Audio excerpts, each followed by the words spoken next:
Hello everyone and welcome back to Stat385.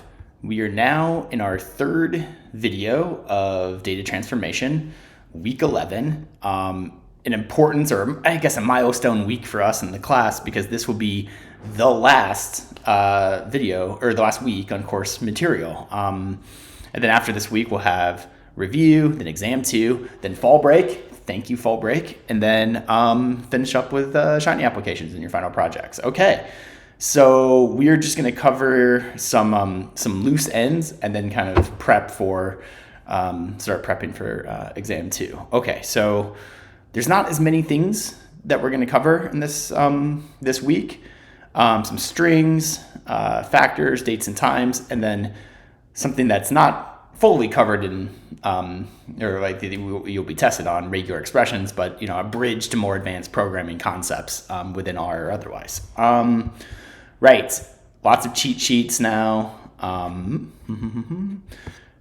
videos, the welcome video, welcome, we're here. Factors, dates and times, so more on factors and then dates and times, which are, it doesn't come up, or I should say, I don't use it that frequently in my personal use, but when it comes up, it is very, very frustrating and annoying, so I've collected some materials that ease the burden on handling dates and times in R.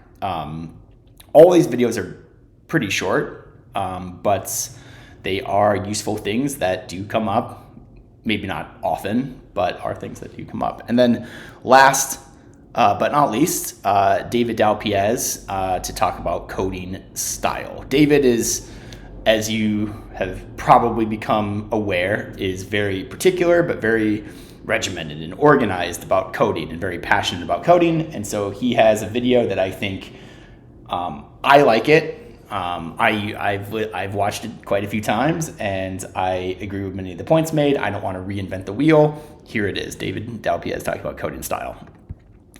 All right, last assignments, Lab 8, Quiz 8, do the week after for full credit. Lab 7 and Quiz 7 still open for full credit and buffer points.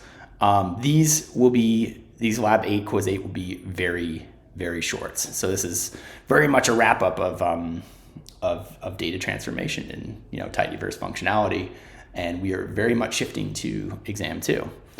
All right, starting this week we'll post short practice quizzes each weekday. If I go to Prairie Learn, let's go to Prairie Learn. You can see it right here. Additional practice 1. I'll just keep adding these as we go. And right, they are optional. You will not be graded on them, but they are highly recommended opportunities to practice for the upcoming exam. I won't have a practice exam in the same way. The practice exam, I'm not a huge fan of practice exams. I do think a practice exam for exam 1 is absolutely necessary because of, we all have to get used to this online asynchronous format. But exam 2, we kind of know the format now, but I will provide practice questions.